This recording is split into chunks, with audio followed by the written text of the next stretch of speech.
été invité donc, par le maire, par François Bayrou, pour développer un projet de théâtre dans une ville qui, pendant longtemps, n'avait pas eu vraiment d'activité théâtrale, en tout cas au niveau de la création, au niveau professionnel.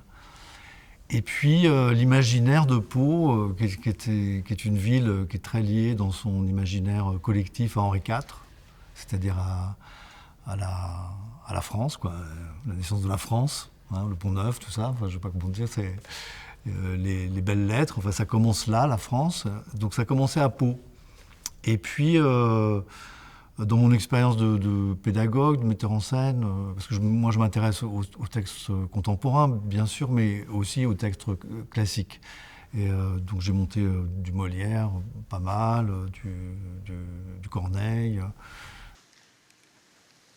Va, pour la conquérir, n'use plus d'artifice. Je te la veux donner pour prix de tes services. Plains-toi dorénavant d'avoir un maître ingrat. À ce rare présent d'aise le cœur me bat. Guerrier trop magnanime, protecteur des grands rois, puisse tout l'univers bruire de votre estime. Je rends grâces au ciel de ce qu'il a permis, qu'à la fin, sans combat, je vous vois bons amis. Ne pensez plus, ma reine, à l'honneur que ma flamme vous devait faire un jour de vous prendre pour femme. Pour quelque occasion, j'ai changé de dessein. Mais je vous veux donner un homme de ma main. Faites-en de l'État, il est vaillant lui-même, il commandait sous moi. Pour vous plaire, je l'aime. Et je me suis dit, ça serait peut-être bien de proposer à Pau, finalement, de créer un centre de recherche et de création sur le répertoire français du XVIIe siècle au XIXe siècle. Parce que, en fait, ces 3 siècles, c'est des siècles qui sont les fondamentaux, en fait, de notre culture théâtrale.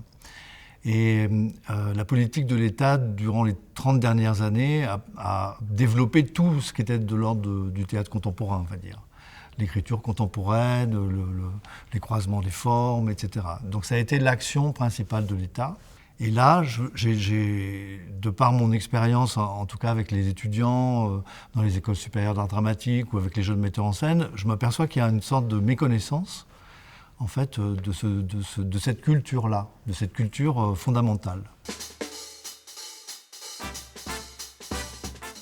Donc l'un dans l'autre, c'était de proposer dans cette ville un rapport à la fois au patrimoine, parce qu'il y a un patrimoine architectural très très fort, très intéressant, et sur le modèle des centres culturels de rencontre, d'associer finalement le patrimoine avec 3 principes qui seraient la recherche, la création et la transmission, qui seraient les fondamentaux de ce centre de recherche et de création théâtrale de Pau dans les années à venir. Souvent, les universitaires travaillent de leur côté, les chercheurs travaillent de leur côté, ils communiquent à leurs étudiants, mais de leur côté, dans le cadre de colloques, à l'université, etc. Mais ils ne sont pas en prise directe et à l'origine, souvent, des projets de création. Donc l'idée, c'est de réunir dans ce centre, bien en amont, un collège de chercheurs sur ces siècles-là et sur les auteurs emblématiques aussi de ces siècles-là, ou même inconnus de ces siècles-là, et donc de proposer une recherche et de mettre ces chercheurs en relation directement avec les artistes et metteurs en scène, et d'associer aussi dans l'ensemble du travail tout ce qui est de l'ordre de la transmission aussi en amont, c'est-à-dire les étudiants, le public, les amateurs de théâtre, etc. Voilà. Cet été, on a fait une première manifestation pour poser les principes de ce centre qui s'appelait Molière 3.0, où on a investi 3 lieux du patrimoine palois, donc la cour du château, mais avec les fâcheux de Molière, mis en scène par Hélène Babu et Thibaut de Montalembert, mais dans une certaine configuration, dans un rapport très intime. La salle des sans couverts du château, qui est une salle très belle, une ancienne salle des gardes du château de Henri IV, où il y a encore une très grande collection de tapisseries des Gobelins. Donc, c'était le Malade imaginaire, mis en scène par Arthur Noziciel, qui reprenait sa première mise en scène et qui la transmettait aussi aux étudiants de la première promotion de son école du TNB. Donc on était bien dans une logique de transmission dans tous les sens du terme. Et moi j'ai créé un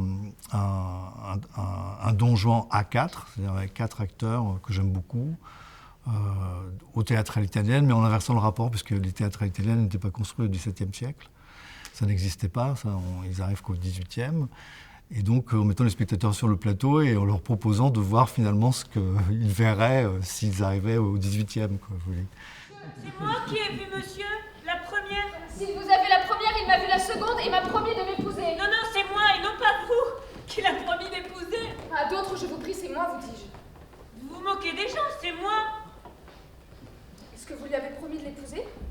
Est-il vrai que vous lui avez donné parole de devenir son mari? Non, non, il faut savoir la vérité. Mettez-nous d'accord. Vous allez voir. Ben, vous allez voir vous-même. Dites. Parlez.